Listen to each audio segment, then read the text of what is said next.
vamos às nossas perguntas. E a primeira pergunta que eu fiz a você é em relação aos mortos, né? As pessoas deixam de existir depois que morrem. E para responder essas perguntas, eu dei Ctrl+C, Ctrl+V para os slides, né? É simplesmente que eu quero ajudar você a entender que a resposta está no seu material, né? Já tem no seu material. Então, olha o que nós colocamos nos slides a respeito deste assunto. Olha só, os mortos, primeiro, nós informamos o quê? Os mortos não deixam de existir. A vida, ela não acaba, não se extingue no momento da morte física. Entenda, né? Nós não somos apenas matéria. Nós não temos apenas corpo. Nós temos também aquilo que é imaterial, né? Que não é palpável, é o espírito. A morte elimina o corpo. E o espírito? Como é que fica? Não é verdade? Então, nós não deixamos de existir. E o que nós falamos nas nossas aulas, né? A respeito deste assunto? Aí nós fizemos alguns comentários. E nós colocamos, primeiramente, que o espírito não está sujeito à morte física, né? Aí eu coloquei para você uma passagem do Evangelho de Mateus, que comprova exatamente esse ponto, Mateus 10, 28, nós falamos disso.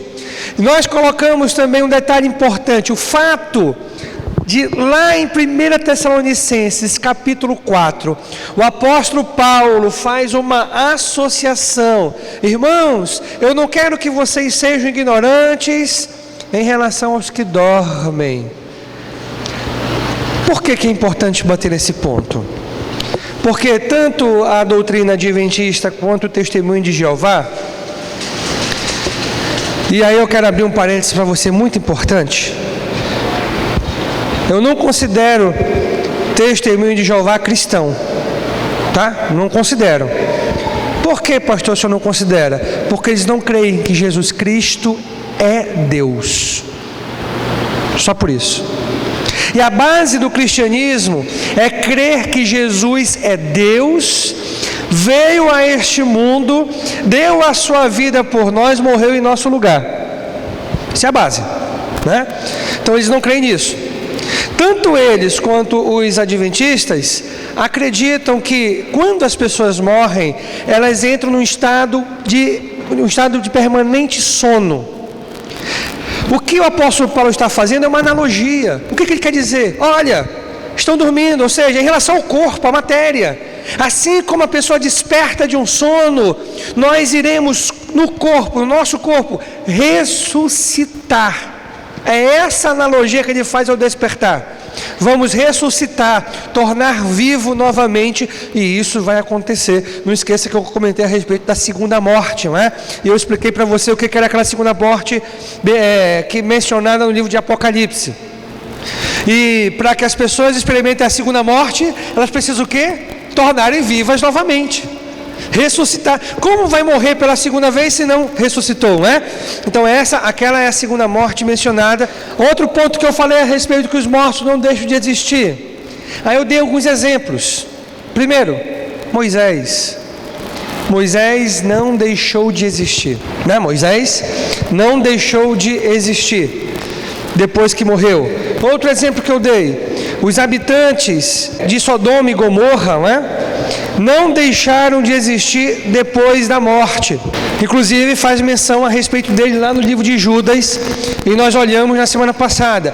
Tudo isso é provando que os mortos não deixam de existir. O outro ponto que eu falei a respeito disso, do ladrão na cruz. Se depois da morte teria um fim, né, nós deixássemos de existir, então a pergunta é, e o ladrão na cruz? Jesus falou o que para ele?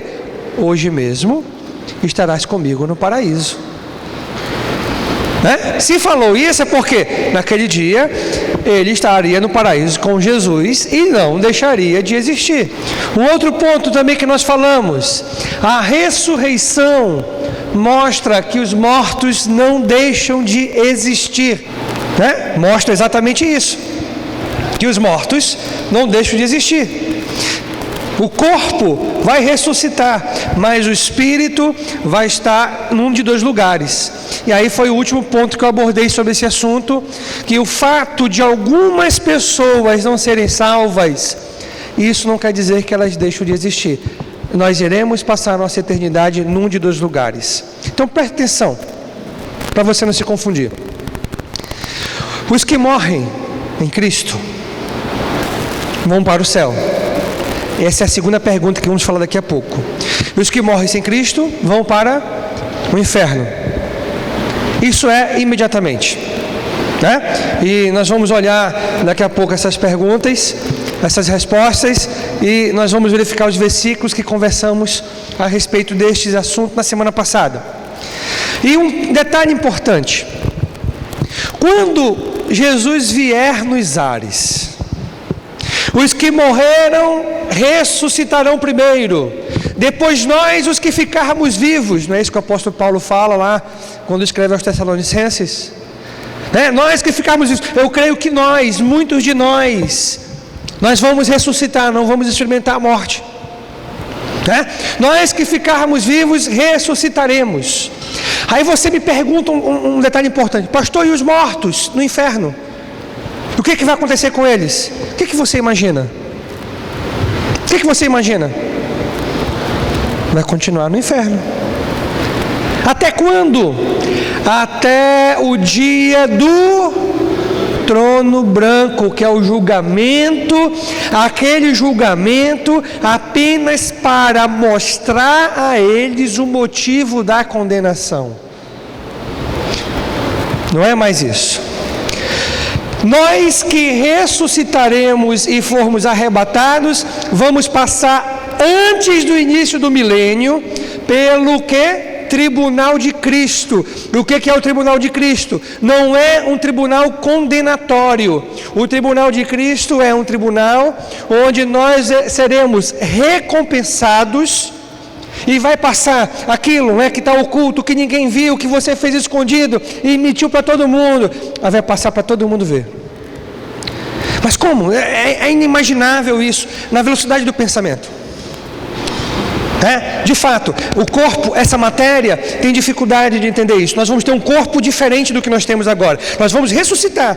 Ou seja, isso fala que nós vamos ter um novo corpo, mas um corpo diferente desse que nós temos agora.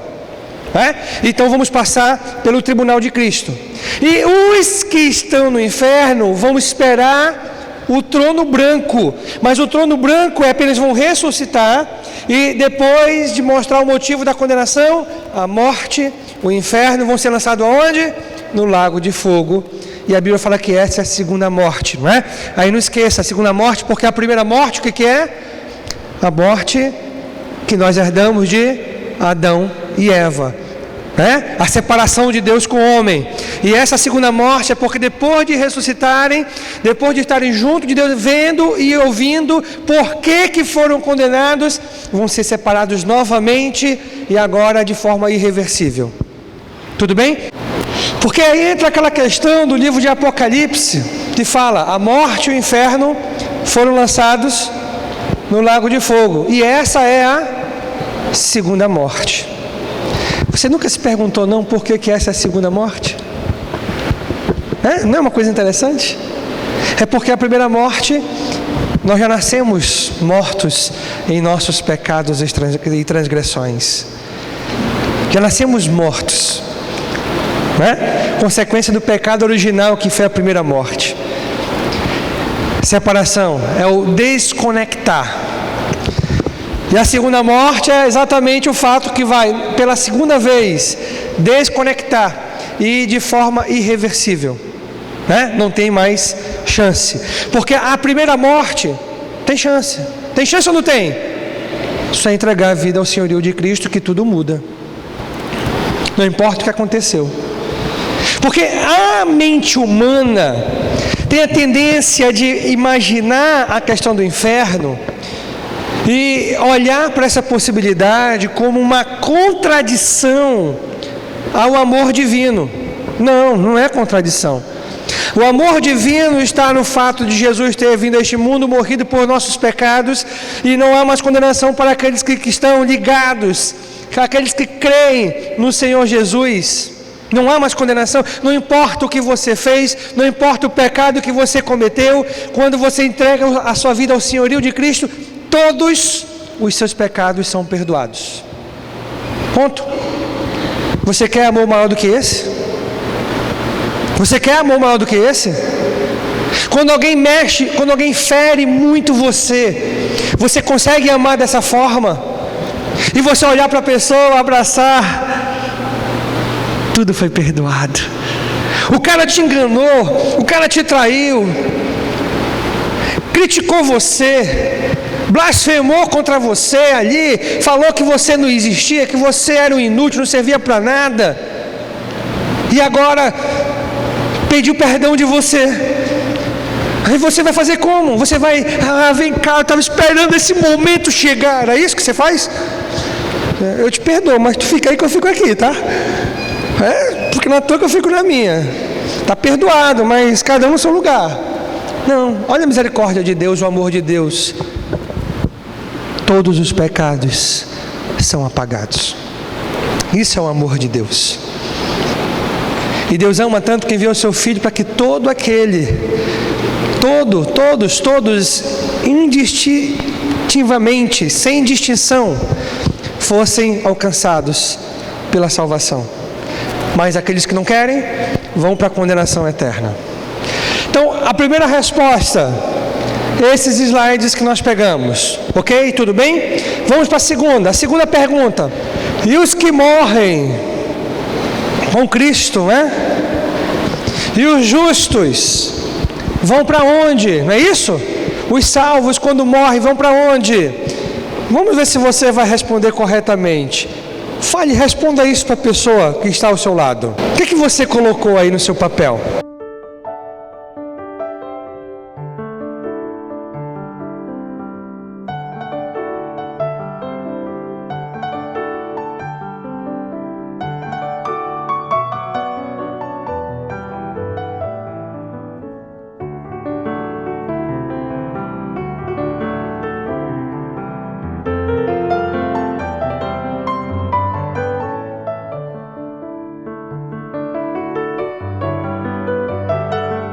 Está vendo como você é demais? Você já respondeu certinho. Os justos falecidos estão com o Senhor. Gente, não existe um estado transitório. Não existe. Purgatório foi invenção humana, não invenção divina. E na verdade, o purgatório, sim, a ideia do purgatório foi criada para gerar medo, terror, para cobrar indulgência durante a Idade Média. Mas a respeito do inferno, sempre a Bíblia mencionou e sempre falou a respeito deste assunto. As pessoas que morrem com Cristo vão imediatamente, não é depois de um processo transitório, não precisa ter se acostumar, não é? Vamos passar por um estágio aqui de adaptação. Não, vão direto para o céu, diretamente para o Senhor. Isso conforta os nossos corações, não é verdade? Saber para onde nós vamos. E aí, esse segundo slide da resposta que eu vou colocar para você, vai responder tanto a pergunta número 2, quanto a número 4. Que a número 4 é, o que é o terceiro céu? Né? Esse é o número 4. Então, só para você ficar atento, aí vai falar sobre isso. Os mortos em Cristo estão aonde? Estão, né? Que é estão, tá bom? Estão no terceiro céu. E o terceiro céu mencionado nas Escrituras, que é sinônimo de quê? Sinônimo de paraíso. Aí nós temos a passagem. E aí eu coloquei para você um outro detalhe a respeito disso. Aquilo que está além da nossa visão. Porque a gente imagina céu. Então eu acredito que Deus quer falar o quê? Alto, no alto. Mas o céu que nós enxergamos, nós olhamos para o alto e nós só vamos enxergar nuvens. e algumas estrelas muito longe, o Sol, você não vai conseguir olhar para ele diretamente, você vai ver a Lua, talvez algum satélite, de forma não muito clara. Quando você olha com um telescópio, você vai ver ainda um pouco além. O terceiro céu é aquilo que está além da visão humana, que não tem como nós enxergarmos, não tem como nós vermos, não é? É apenas uma associação que ele faz, né? Ele chama de terceiro céu, é apenas uma associação, aquilo que está além do que nós enxergamos.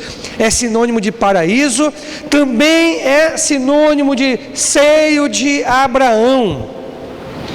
Aí nós temos algumas passagens, né, que falam, o rico estava no local de tormento, e Lázaro, o mendigo, estava no seio de Abraão, que é exatamente uma ideia que todo judeu entendia, era uma expressão utilizada no Velho Testamento para céu, paraíso, para onde vão aqueles que morrem com o Senhor Jesus. E aí nós falamos a respeito do terceiro céu, e mais algumas passagens nós colocamos na aula passada para vocês acompanharem, e vocês que vieram para a aula observaram sem nenhuma dúvida, eu espero, né? Mas viram claramente a respeito deste assunto. Terceira pergunta: e os que morrem vão para onde? Né? A terceira pergunta foi essa, não é? E os que morrem sem Cristo vão para onde? Para onde é que vão? Infelizmente, não é? Não é verdade? Infelizmente, que você não queira, você não deseje o inferno para ninguém. Que você não tenha um coração tão complicado, magoado, que você deseje um lugar desse para qualquer pessoa, qualquer que seja. E é um lugar para onde vão os que morrem sem Cristo, imediatamente, né? Um lugar de tormento, e as descrições deixam claro a respeito disso. Nós temos algumas passagens que é muito claro nas Escrituras, que falam a respeito deste ponto, para onde estão estas pessoas. A primeira é a história do rico e do Lázaro, que apesar de eu achar que não é uma parábola, mas mesmo que fosse uma parábola, não muda a aplicação, gente. Porque uma parábola é uma história contada para expressar uma ideia de onde nós extraímos princípios, e os princípios são verdadeiros, a ideia é verdadeira. Não existe uma parábola que não tenha uma aplicação verdadeira. A parábola são histórias fictícias, mas que trazem uma aplicabilidade, todas, sem exceção. Então, mesmo que fosse uma parábola, ele está falando que existe céu e inferno, e quem está no lugar não pode passar para o outro, né? Isso é muito claro. Nessa passagem de Lucas, capítulo 16, fica claro na história, né, do Lázaro e o rico, que os falecidos sem Cristo vão diretamente para o inferno, um lugar de tormento. Ele não usa a palavra inferno, mas as descrições que é dado nessa passagem, fica mais do que claro que é o inferno. Você tem dúvidas disso? Nenhuma, né? Fala de tormento, fala de dificuldade, e deixa de uma forma muito clara, que ninguém tem dúvidas disso, que se trata do inferno. Em contrapartida, Lázaro, o texto fala que está no seio de Abraão, um lugar completamente oposto de onde se encontra o rico, né? Totalmente oposto. Mas por que ele usa o exemplo de um rico? Uma boa pergunta, não é? Por que usa o exemplo de um rico? Isso quer dizer que os ricos vão para o lago de fogo, é isso? É isso que quer dizer? É isso que quer dizer ou não? Eu espero que você diga não. Não. A Bíblia fala que o amor ao dinheiro é a raiz de todos os males. Se você observar ao longo da história, você vai ver que o amor ao dinheiro é a raiz de todos os males. Quantos juízes não soltam bandidos por causa de dinheiro? Quantas atrocidades não são cometidas? Quantas guerras não existiram por causa do dinheiro? Aquele petróleo do Oriente Médio já gerou muita confusão, né? O amor ao dinheiro. Na verdade, o que o texto quer apresentar é um contraste. Porque vamos lá, o rico está muito bem aqui nessa vida, e o pobre está mal. O mendigo, em contraste, o mendigo está mal. O que o texto quer apresentar não é a condenação do rico em relação ao pobre, ao mendigo. Vamos usar mendigo, né? Que é mais do que pobre. Vamos usar a palavra mendigo. Não é o fato do rico ser condenado e o mendigo, não. É o contraste. Enquanto o rico se deleitou nessa vida, essa vida era o prazer dele. Essa vida era tudo que ele tinha. Ele tinha tudo, podia ir para qualquer lugar, fazer qualquer coisa. Isso acaba, isso é passageiro. Independente das condições que nós temos, os nossos olhos devem estar voltados para onde? Para o céu. A nossa missão, né? Nós estamos aqui de forma transitória. Então, quando nós temos essa concepção, não importa se temos muito financeiramente, se temos menos, se temos pouco, nós sabemos que aqui estamos de passagem, então vamos lutar, vamos investir para que almas sejam ganhas, porque isso aqui é passageiro. Vamos pensar no que é eterno, não no que é transitório. Então é essa contradição que Jesus quer colocar quando apresenta a história de um homem rico e de um mendigo. É esse oposto. É em relação ao viver aqui nessa vida, não é? E se nós entregamos nossas vidas a Jesus, nós estamos mais preocupados com o quê? Pelo menos deveríamos. Com a vida que está por vir. O que é que nós estamos fazendo em relação a isso? O que é que nós estamos trabalhando para esta vida? O que é que nós estamos fazendo para que os nossos amigos sejam salvos e vão para o céu juntamente com a gente? O que é que nós estamos fazendo para pregar a mensagem da cruz às pessoas que estão perdidas? É disso que Jesus está falando, de perspectivas. Perspectivas. A nossa perspectiva não pode estar aqui, limitada ao aqui, né? Nessa vidinha aqui. Tem que estar além daqui. É investir no reino eterno, é pensar na vida por vir, levar as pessoas para o céu juntamente com a gente, trabalhar para que isso aconteça, para levar a mensagem de Cristo ao maior número possível de pessoas, porque Deus não se agrada na morte do ímpio, também nós não devemos nos agradar. Nós queremos que a mensagem seja pregada e as oportunidades apareçam das pessoas se entregarem a Cristo. É apenas esse contraste que Jesus quer apresentar quando nos apresenta essa história do rico e do Lázaro. Ele não está condenando o rico, o fato do homem ser rico, e sim a atitude que a riqueza trouxe a ele, que proporcionou a ele, somente isso, né?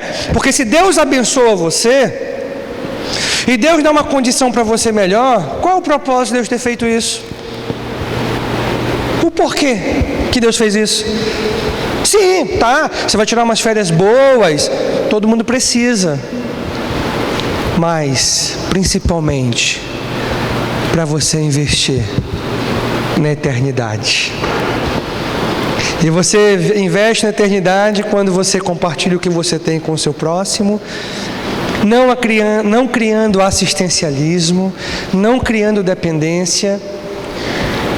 E você investe na eternidade quando o que você tem, você investe no reino de Deus, na propagação do Evangelho.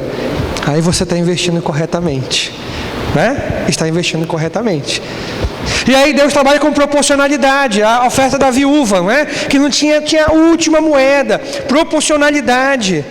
Não é dizer, eu dei tanto para a obra de Deus. Não é proporcionalidade. É proporcional ao que Deus lhe deu. Aquele irmãozinho que ganhou um salário mínimo e deu aquela oferta dele ralado, proporcionalmente talvez ele deu mais que você. Por isso que é importante você entender, não é? As bênçãos financeiras são acompanhadas de responsabilidades. Porque nós vamos prestar contas com Deus com tudo que Ele nos deu aqui. Olha a responsabilidade que nós temos, né? Está vendo a responsabilidade? É grande. Então imagina só, né? Deus lhe dá uma herança enorme, um dinheiro exorbitante. Olha a responsa que você tem agora. Você vai prestar contas com Deus em relação a esse dinheiro. É para você guardando, não pode. Aí, puf, foi arrebatado. Puxa vida, ficou para quem? O que eu fiz em relação à obra de Deus? O que aconteceu? Só para você pensar. Continuando. Os ímpios falecidos estão no inferno. Da mesma forma, fica expressa em relação aos habitantes de Sodoma e Gomorra. Lá em Judas, capítulo 1, versículo 7. Fica de uma forma muito clara, expresso ali. Aí você não pode esquecer que um dos sinais da volta de Jesus, que Ele falou aos apóstolos, seriam como nos dias de Sodoma e Gomorra. Estamos vivendo nos dias de Sodoma e Gomorra. Muito próximos disso. A homossexualidade, a promiscuidade apoiada pelo Estado. Olha como é contraditório. A campanha do carnaval, dá camisinha para todo mundo. Que absurdo. Tá vendo? A campanha podia ser: sexo seguro é com seu cônjuge. Não vá para outro lugar além disso. Essa podia ser a campanha. Podia mostrar sequelas, complicações emocionais, complicações físicas de não ter um sexo seguro, não é? Podia ser essa a campanha. Mas está vendo como o mundo está completamente perdido? E a sociedade de Sodoma e Gomorra financiava, apoiava a promiscuidade, não é? As relações ilícitas, antinaturais, homem com homem, mulher com mulher. Estamos vivendo assim, gente. Desse jeito, como Sodoma e Gomorra. Aqueles de Sodoma e Gomorra, estão no inferno, esperando o trono branco. E aí entra com o apóstolo Pedro, né? Falou lá em 1 Pedro 3,19. É uma prisão temporária. Por que prisão temporária? Esperando o julgamento. Por isso. Mas pastor, tanto tempo. O tempo é um parâmetro para o ser humano, não para Deus. Quando ele fala um dia como 1000 anos, 1000 anos como um dia, ele quer falar o quê? Ele não quer falar que cada dia é uma era. Aí tem gente que olha essa passagem e pega lá em Gênesis, né? Criou no primeiro dia. Não, isso aqui foi uma era de 1000 anos. Não, deixa de ser besta. Tem nada a ver com isso. O que ele quer falar é que para Deus não existe parâmetro temporal. Deus vê tudo ao mesmo tempo. Totalmente diferente do ser humano. O tempo é para o homem, não para Deus. É isso que ele está falando. Mas o inferno é uma prisão temporária. Aí a última pergunta que eu passei para você, eu não trouxe um slide com resposta. Por quê, pastor? Porque não tem resposta. A gente não força aquilo que a Bíblia não deixa claro. O que a Bíblia não deixa claro, a gente supõe. A gente não força nada. Então, quando há uma menção em 1 Pedro, capítulo 3, capítulo 3, do verso 19 a 22, que Jesus, depois de morto, desceu ao inferno. Isso aconteceu de fato? Eu não tenho dúvidas. Aconteceu de fato. Naqueles 3 dias que antecederam a ressurreição. Agora, vamos lá. Todas as vezes que eu olho as Escrituras em um ponto dúbio, das Escrituras, uma das formas de nós enxergarmos esses pontos é sem perder a natureza do caráter de Deus e sem contradizer um outro texto das Escrituras. Isso é uma das formas de nós interpretarmos os fatos da Bíblia. Aquele fato, ele não pode entrar em contradição com outro fato já mencionado e claro. Aí eu vou dar um exemplo para você. Quando Saul, antes de morrer, foi procurar, no nosso português, claro, a macumbeira, que era uma vidente, não é? Mas é a macumbeira. Quem conhece esse texto? Quem conhece esse texto? Você conhece esse texto? Né? Foi procurar a macumbeira. Isso está lá em 1 Samuel. Quando foi procurar a macumbeira, aí ela encarnou nela o espírito de quem? De quem o espírito? Samuel. Olhando para o contexto das Escrituras, aí alguns dizem, Deus é absoluto.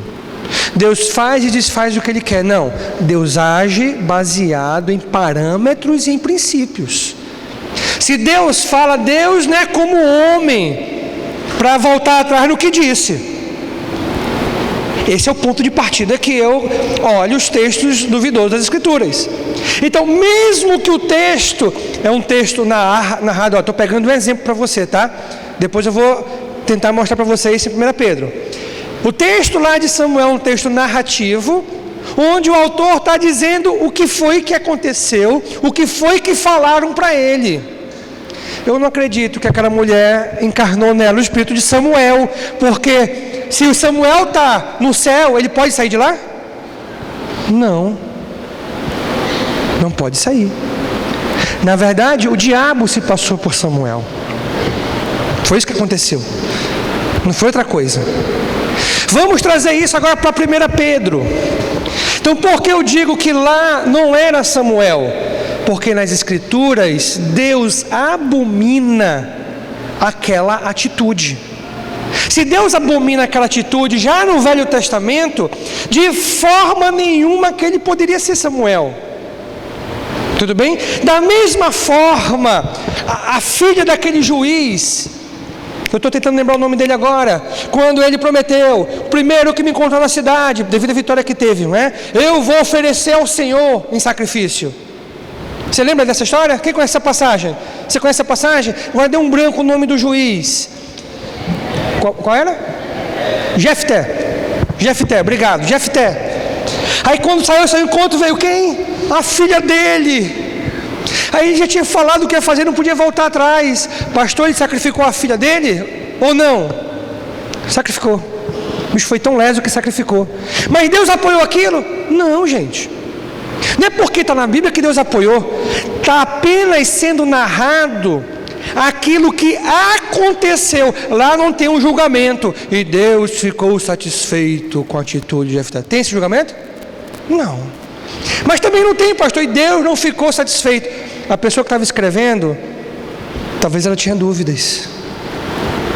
Apenas ela escreveu aquilo que foi visto ou foi informado. É um texto narrativo. Ok? Bem provável, não era sacrificar os filhos, não era um costume pagão? Era ou não era? Eles estavam tão imersos no paganismo, eles tinham virado as costas para Deus, que na cabeça dele aquilo era normal. Mas como as pessoas, uma das maiores dificuldades do católico hoje é que os crentes, que eles dizem, não acreditam em Maria. É tão absurdo para quem conhece bem as Escrituras isso, mas isso está tão impregnado na mente deles, tão impregnado, que isso não tira assim no estalar de dedos. É um processo. Quantos vieram do catolicismo e tiveram essa dificuldade? Está vendo? Um tempo desse eu conversei com um amigo que essa era, mas por que, pastor? Para mim é tão óbvio. Mas para ele não era, porque ele foi criado desde menininho ali. Maria é a mãe de Jesus, rogai por nós, pecadores. Impregnou. Entendeu, gente? Impregnou. Então, da mesma forma que Jefté achava que aquilo era correto, mas matar, está que nem um pastor que perguntou de mim, pastor, como responder às mortes do Velho Testamento? Você não pode responder Por que Deus dizia, como Deus pode responder que Deus apoiava as mortes do Velho Testamento? Você não pode responder essa pergunta com a cultura de hoje. Não pode. É da mesma forma de voltar há 2000 anos atrás e perguntar para as mulheres, por que vocês não trabalham? É fora da cultura da época. É totalmente fora da cultura da época. Naquela cultura da época era comum aquela violência, guerra, e tinha que matar para sobreviver. Era culturalmente comum. Hoje não é culturalmente comum. Mas também naquela época não era culturalmente comum a mulher sair de casa e trabalhar. Hoje é. Então a gente não pode responder esses dilemas com a perspectiva que nós temos hoje, que mudou completamente. E 1 Pedro, olhando para as Escrituras, deixa eu dizer, o que a Bíblia fala que acontece depois da morte? O que acontece depois da morte? Segue-se o quê? Juízo. Alguém pode ser salvo depois que morre? Não vai contra crer que depois de morto vai ser salvo. Não vai contra a natureza das Escrituras que fala de salvação. Vai ou não vai? Vai. Então não podemos interpretar 1 Pedro 3, 19 a 22 que Jesus foi pregar para a salvação. Esse é um ponto. Não podemos olhar dessa forma. Já que Jesus não foi pregar para a salvação, o que ele foi fazer? Porque seria injusto pregar para a salvação de Noé e os outros, né? Seria injusto, não seria? E segundo, ia contra os princípios bíblicos estabelecidos a respeito de salvação, que fala que depois da morte segue-se o juízo. Então o que Jesus foi fazer lá, gente? Ele foi mostrar para aquelas pessoas que Noé estava certo. Noé estava certo. Era disso aqui que Noé falava. Eu vim ao mundo. Eu morri pelos pecados da humanidade. É disso aqui que Noé falava. Lá em 2 Pedro fala que Noé era pregador da justiça. 2 Pedro diz, eu posso errar a referência, não sei se é 2,5, mas diz que Noé era pregador da justiça. E porque Deus falou exclusivamente para o povo pré-diluviano e não para os posteriores a Noé. Aí vamos lá, a revelação de Deus é o quê? Progressiva. Deus foi se revelando ao homem através das Escrituras de forma progressiva, pouco a pouco. Depois do dilúvio, Noé, os filhos sabiam quem era Deus. Os netos sabiam quem era Deus. Os bisnetos aprenderam quem era Deus. Toda geração foi escutando a respeito de Deus. Aí alguns se desviaram, outros não. Mas a geração pré-diluviana não teve a mesma instrução que eles tiveram pós-dilúvio a respeito de Deus. Então por isso que eu acho que foi exclusivo para aquele povo, mas não foi para salvar ninguém. Foi apenas para mostrar. Está aqui a concretização do que Noé pregava. Pastor, o senhor tem certeza disso? É o que eu acho. Isso não vai estar na prova não, tá? É o que eu acho. É a explicação que eu procuro. E existem textos dúbios nas Escrituras? Existem. Esse é um, mas não são muitos, são pouquíssimos. E essa é a explicação que eu encontro para esse trecho. Tudo bem? Vamos lá, terminamos a revisão da aula passada com as respostas. Agora vamos falar nessa nossa quarta aula. E os anjos, doutrina dos anjos. Muitos dos aspectos em relação aos anjos, nós aprendemos nas Escrituras por algumas dicas que são deixadas. Porque não existe nenhum texto, né, que vai dissertar nas Escrituras apenas a respeito dos anjos. Não, tem algumas dicas. Quando perguntam, e no céu? Como será? Ela casou com um, morreu, não teve filho. Casou com o segundo, morreu, não teve filho. Essa era uma dúvida muito comum que os saduceus tinham. Por isso que os saduceus não acreditavam na ressurreição. E um dos motivos para eles não acreditarem na ressurreição era esse que eles usavam. Como vai ressuscitar, porque ele imaginava que ressuscitar vai casar de novo com a mulher que ele tinha no começo. E na lei dizia a seguinte coisa: se você, o filho mais velho, casasse com uma mulher e essa não engravidasse, o mais novo, o segundo, tinha que casar com ela para dar um filho para aquele que morreu. Se morresse o segundo sem ter filho, então o terceiro tinha que casar para dar o que morreu. Então tinha essa dúvida, aí os saduceus utilizavam, sim, e como é que vai ficar isso? Aí o que Jesus disse? No céu nós seremos como os anjos. Os anjos não se casam, nem se dão em casamento. Então, as informações que nós temos sobre os anjos nas Escrituras, quase todas elas são em relação a essas deixas que nós encontramos em várias passagens, né? Algumas ditas por Jesus, outras nós encontramos pelos apóstolos. Mas quanto aos anjos, primeiramente, vamos ver em relação à natureza dos anjos. Primeiramente, aí você tem na sua apostila, tá? Até mais do que eu vou colocar aqui. São seres criados por Deus. Deus quem os criou. Vamos olhar algumas dessas passagens. Colossenses capítulo 1, versículo 16. Está falando a respeito de Cristo, tá? Pois nele que é em Cristo, foram criadas todas as coisas, nos céus e na terra, as visíveis e as invisíveis. Tudo foi criado por quem? Por Deus. Tudo foi criado por Deus. Esse salmo, Salmo 148, é um salmo pequeno, ele tem apenas 6 versículos.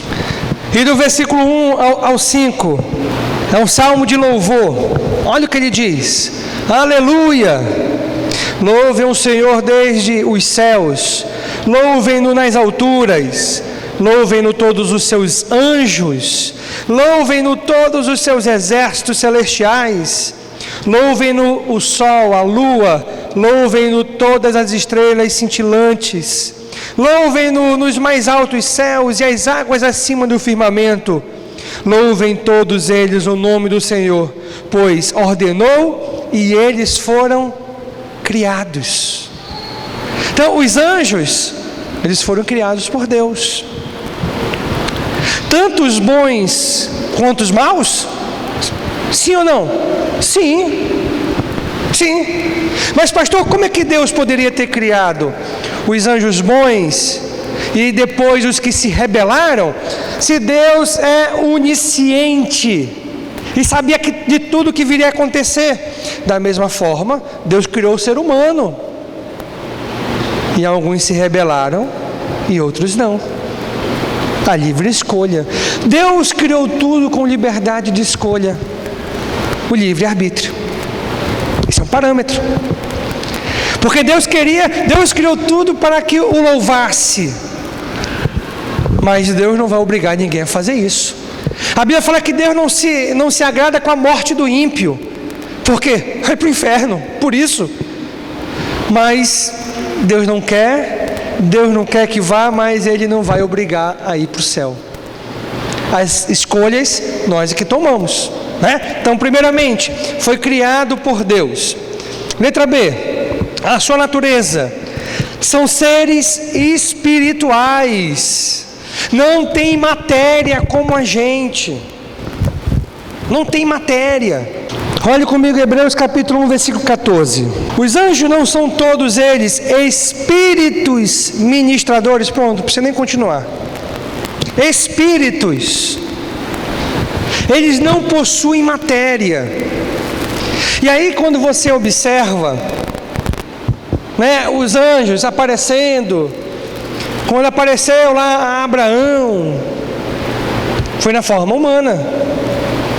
Pegou a forma humana para se comunicar, mas não quer dizer que o anjo é desse jeito. É um ser espiritual, não é material, tá? Material é o homem, os animais possuem essa matéria, mas os anjos não, são seres espirituais. Então, ponto número 3, são mais elevados em força do que os homens. Olhe comigo o que fala Hebreus capítulo 2, versículo 7. Diz assim: mas alguém em certo lugar testemunhou dizendo: que é o homem para que com ele te importes? E o filho do homem para que com ele te preocupes? Tu o fizeste um pouco menor que os anjos. Pronto, já é o suficiente. E menores em relação ao quê? Em força e poder. Né? Os anjos têm mais poder do que a gente.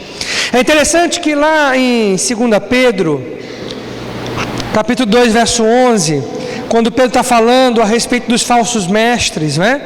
Ele começa o versículo assim: como no passado surgiram falsos profetas, surgirão entre vocês falsos mestres.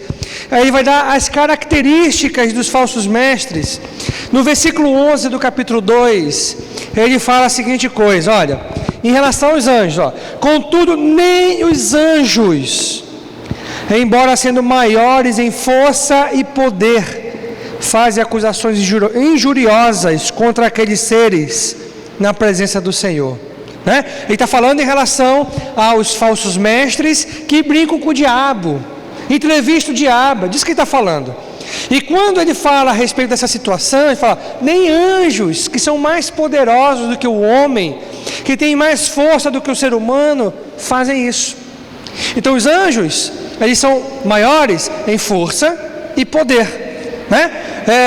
E que magnitude, pastor? Não sei, só sei que são maiores em forças e em poder. No entanto, uma outra passagem interessante que você pode colocar aí, Hebreus capítulo 1, verso 14. Você tem essa passagem na sua apostila, tá? E aí fala um ponto muito importante a respeito dos anjos. Olha o que ele fala: os anjos não são todos eles espíritos ministradores, enviados para servir aqueles que hão de herdar a salvação? Olha que interessante. Os anjos, na verdade, estão a serviço de Deus, aos cuidados de quem? Nosso cuidado, ao cuidado de você. Porque você não tem ideia da batalha espiritual que nos cerca. Você não tem ideia disso. Então está ali para cuidar da gente. Tem tantas coisas que acontecem e nós não vemos. No âmbito espiritual, às vezes é um acidente que Deus livra. E quem é que foi enviado para livrar você? O anjo de Deus. Às vezes é um assalto que até aconteceu, mas o pior foi evitado. E são tantas outras circunstâncias que Deus usa os anjos, envia os anjos para cuidar, né? São mensageiros de Deus, enviados para suprir as nossas necessidades, contanto que cumpra um propósito divino. Um propósito divino, não é à toa, mas tem um propósito divino. Eu não sei se você viu, acho que 2012 ou 2013, rolou um vídeo na internet, na China, de uma imagem, uma câmera diz que pegou um anjo. Quem viu esse vídeo? Já viu esse vídeo? Tá, mas vocês sabem que foi mentira, não é?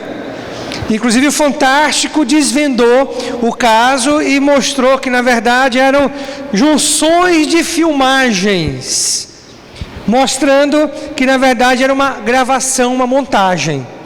No entanto, os anjos de Deus, eles evitam tantas coisas, e nós não precisamos ver.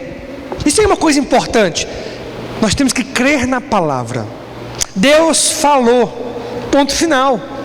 Então nem tudo vocês vão ver, nem tudo nós vamos ver, nem tudo eu vou ver, mas nós cremos na palavra de Deus. E às vezes tem umas situações que são assim, tão milagrosas, que você diz: não tem como não ter sido um anjo de Deus. Já passou por alguma coisa assim? Quem já passou por uma coisa assim? Não, tem que ser um anjo de Deus. O meu irmão, há muito tempo atrás, na época que Fusca era aquele carro da moda. Faz tempo isso, não faz? Faz tempo, né? Aí meu irmão tinha um Fusca bonito, pérola, olha, pérola branquinho, tinha RPM, banco reclinado, aquele carro era a menina dos olhos dele. Até uma vez emprestou para mim, eu cheguei em casa com freio de mão na mão, mano, eu puxei e veio junto, olha. Ainda bem que ele era tranquilo, a gente arruma. Fica tranquilo. Mas puxa, veio junto na mão, é de mão mesmo. Mas isso aqui é de mão de verdade, ó. Até agora está comigo. Aí ele conta que uma vez, jovem, e o jovem se preocupa mais com a aparência do que com a segurança. Aí ele colocou um pneu importado no carro dele, que era bonito. Mas o pneu importado não é adaptado para a nossa realidade. O nosso asfalto aqui é horrível, poça de água e tudo mais. Aí ele vinha naquele viaduto da Recife, da Recife, e subiu o viaduto, e na hora que desceu, ele vinha a uma velocidade razoável, e o carro começou a girar. Girou, passou pela parada de ônibus e bateu de ré num poste. E ele me contando depois que ele sentiu uma mão segurando ele, naquele momento, naquele tempo ninguém usava cinto de segurança. E ele sentiu uma mão segurando ele, não teve nenhum arranhão. Os bancos do carro todos foram destroçados, ou seja, saíram do lugar, foram arrancados com impacto, e ele não teve nenhum arranhão. Quem foi isso? Quem que fez isso? Os anjos de Deus, o anjo do Senhor. Quando eu tinha mais ou menos 6 anos de idade, interessante que o apóstolo Paulo fala, não sei se em espírito, não sei se em vida, quando for o terceiro céu. Quando eu tinha 6 anos de idade, não sei se em sã consciência ou no estado ilusório, eu caí de uma laje de 3,5 metros de altura. Escondido, eu fui brincar de manja na laje com meus primos. Manja pega. Não deixei me pegarem, não.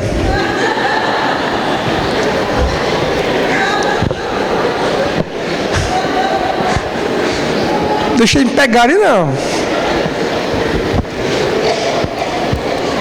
E a casa do meu tio só vivia em construção. Ele ia fazendo aos poucos.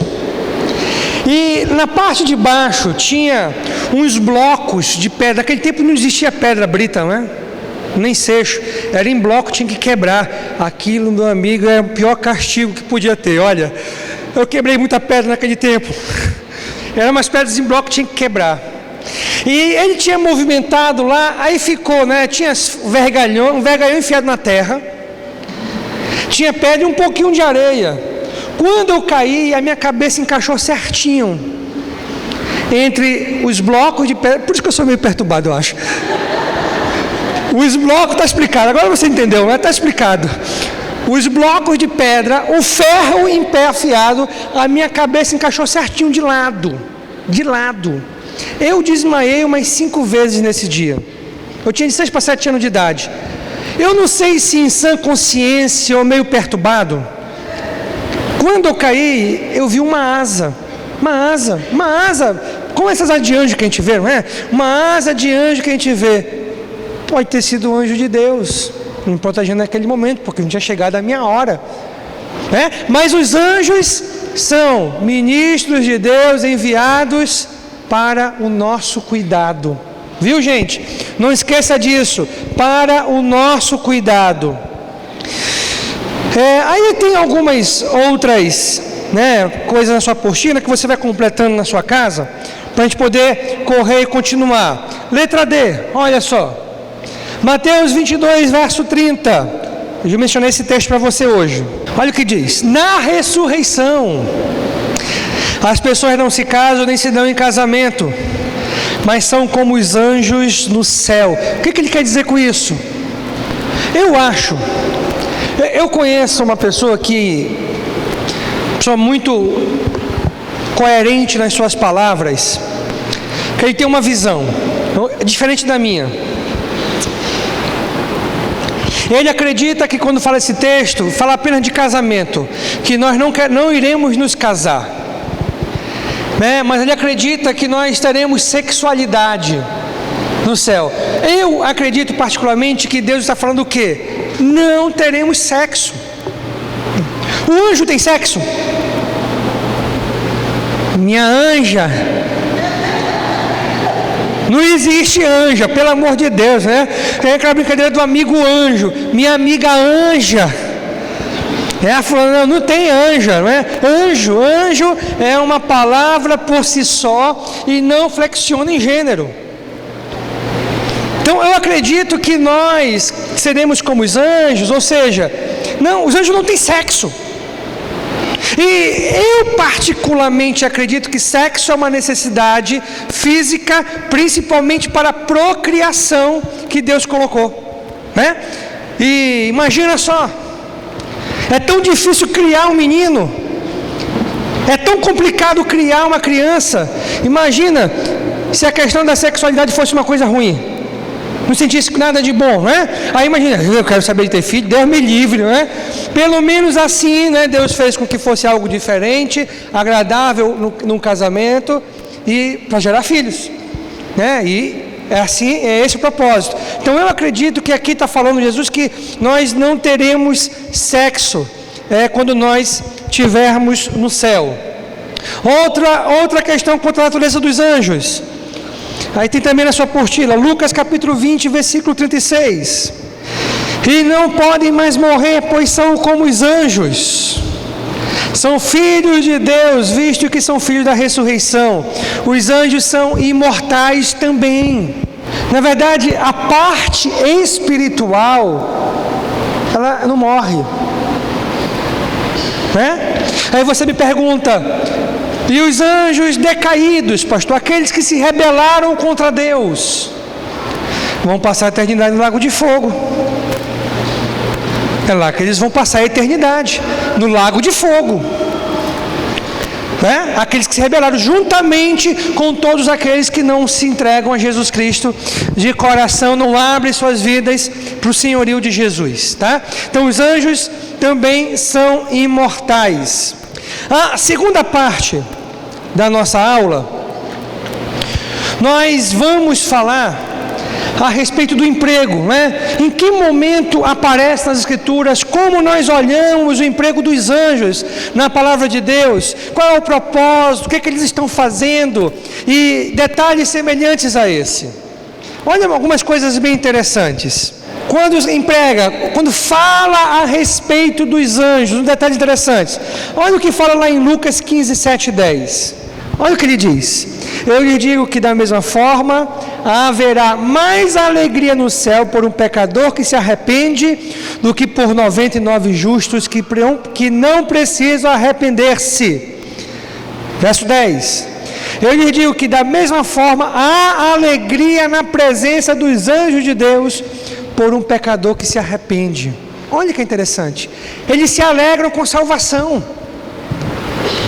No céu tem uma festa quando há salvação.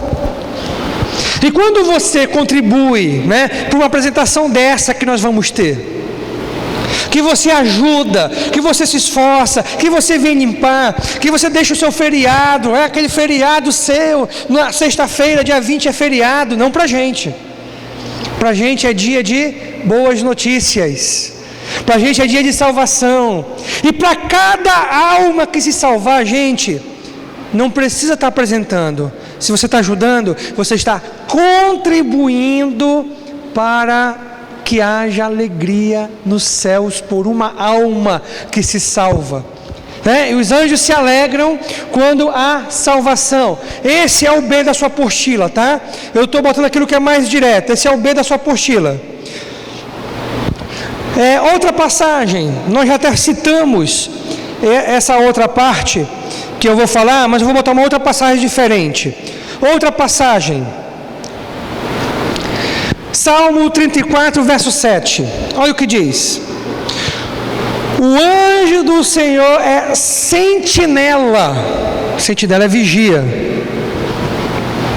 Sentinela ao redor daqueles que o temem e os livra.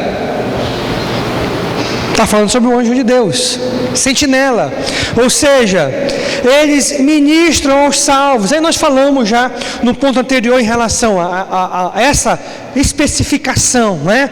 Eles estão a serviço dos salvos, eles são os sentinelas, protegem, nos guardam, tomam de conta da gente, nos livra de coisas que nós nem imaginamos.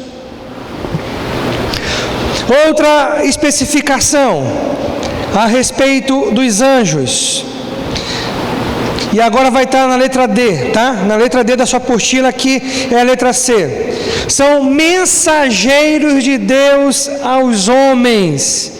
E aí, na verdade, eu ia colocar uma passagem, mas tem tantas passagens. São aquelas passagens onde Deus envia o anjo para dar um recado. Você lembra do que aconteceu com José? Quando ele tinha a ideia de abandonar, de quebrar o contrato com Maria, porque ela apareceu grávida. Eles eram noivos. E um noivo, na cultura judaica, já tinha um contrato de compromisso, mas ainda não podia desposar, ou seja, de ter relações com a noiva. Então ele era noivo, mas já era um compromisso. E ela apareceu grávida. Na cabeça de José, de quem? Meu não foi, né? De quem ela está grávida. E ele planejou cuidadosamente, em segredo, né? Abandoná-la. Por quê? Porque na verdade na cultura judaica já era motivo de ser apedrejada, porque era caracterizado como adultério já, apesar de não terem casado. E um adultério era motivo de apedrejamento. Por isso que ele ia em segredo abandonar Maria, sem falar para ninguém. E aí o anjo de Deus foi enviado, né? Aí você pode colocar essa passagem aí, tá? Se coloca aí nessa passagem, para você ter pelo menos uma passagem. Mateus capítulo 1, verso 20. Mateus 1, 20. Bote essa passagem. E aí o anjo Gabriel, mensageiro de Deus, foi até José orientá-lo. Olha, o filho que ela espera é o prometido do Senhor, né? Foi o mensageiro de Deus. Então nós olhamos, muito comum no Novo Testamento, no Velho Testamento, os anjos serem mensageiros de Deus, porque não existia a palavra completa. Nós não tínhamos a Bíblia completamente. Pastor, hoje Deus pode enviar um anjo. Olha, nós não podemos colocar o poder de Deus numa caixinha de fósforo. Nós não podemos limitar o poder de Deus. Deus pode todas as coisas, mas isso é exceção, não é regra. Por quê? Porque tudo que nós precisamos saber, todas as orientações que precisamos, se encontram nas Escrituras. Tudo está nas Escrituras. Então é exceção, não é regra, né? Aí o apóstolo Paulo fala, quando escreve aos Gálatas, nem que um anjo do céu apareça anunciando um outro evangelho que seja diferente desse que eu vos anuncio, não acredita, que seja anátema, amaldiçoado. Você tem muito cuidado com isso, porque a doutrina dos mormons, na verdade, eles acreditam que Joseph Smith recebeu uma revelação de um anjo complementando as Escrituras. Nós não precisamos disso. Nós temos tudo o que precisamos na palavra, tá? E não fique orando, Deus manda um anjo para me avisar. Leia a Bíblia, meu irmão, porque esse anjo pode ser o diabo, né? Tem direitinho com a auréola na cabeça. Eis-me aqui, meu filho, vim dar o recado de Deus para ti. Cuidado com isso, né? O diabo faz isso. E a Bíblia fala que ele se veste de anjo de luz para enganar a muitos, né? Então muito cuidado com essas questões. Você quer saber da vontade de Deus? Leia a Bíblia. Quer saber o que fazer? Leia a Bíblia. Na Bíblia temos tudo o que precisamos. Tudo o que precisamos temos na Bíblia. Leia a Bíblia e você vai conhecer a vontade de Deus. Outro ponto a respeito do emprego dos anjos. Eles executam os propósitos de Deus. Estamos acabando, viu, gente? Olha, vamos ler comigo essa passagem de Mateus capítulo 13. Eu vou ler alguns versículos só. Vou ler só 3 versículos. 41, o 42 e o 49. Olha lá. O Filho do Homem enviará os seus anjos, e eles tirarão do seu reino tudo o que faz tropeçar, e todos os que praticam mal, eles os lançarão na fornalha ardente, onde haverá choro e ranger de dentes. Não precisa nem continuar lendo os outros versículos, né? Mas eles cumprem os propósitos de Deus, são servos de Deus para o cumprimento de seus propósitos. Então naquele grande dia, ele vai separar, ele vai dizer, o joio do trigo, para cá, para lá, e vai levar os perdidos, os que não conheceram Jesus como Senhor, para a condenação eterna. Pronto, eu só escolhi os mais interessantes, bem menos da sua apostila, porque aí nós vamos terminar com o último ponto: acompanharão a Jesus na segunda vinda. Nós esperamos esse momento acontecer. Você espera esse momento acontecer? Se fosse hoje, você diria com consciência tranquila: Senhor, combati um bom combate, completei a carreira, guardei a fé. Você diria isso com o apóstolo Paulo? Ou não? Com sinceridade. Se a sua resposta é não, então você está trabalhando pouco para o reino de Deus. Está trabalhando pouco. Porque este é o motivo de nós estarmos aqui, irmãos. Nós evangelizarmos. Nós queremos que nesse dia que Jesus aparecer nos ares, vindo com os seus anjos, isso já é para reinar aqui na terra. Nós, além de nós estarmos juntos com Ele, um monte de gente, nossos amigos, as pessoas ao nosso redor também estejam, porque nós evangelizamos, nós fizemos a nossa parte, né? Nós lutamos e fizemos de tudo para alcançar o maior número possível de pessoas. Que isso esteja nos nossos corações, de uma forma geral, como igreja. Que o propósito número 1 sempre seja as almas que serão alcançadas. Nada nunca pode ocupar esse propósito principal, se tornar o motivo número 1 da igreja existir. Nada. O número 1 são as almas alcançadas. Nós não podemos deixar com que aquela alegria de estarmos em comunhão, comendo um churrasquinho e tantas outras coisas, tire o propósito número 1. O propósito número 1 não é se reunir na casa dos irmãos para comer, não. É nós ganharmos almas para Jesus. Almas para Jesus. Nós temos que ter isso no pensamento o tempo todo. Nós temos que olhar para as pessoas não como uma pessoa qualquer, mas uma alma que precisa de Jesus. Uma alma que precisa de Jesus. O tempo todo, uma alma que precisa de Jesus. Esse é o objetivo pelo qual nós estamos aqui, gente. Nós temos que nos unir nesse momento de peça, porque é a forma de cumprirmos esse propósito coletivamente.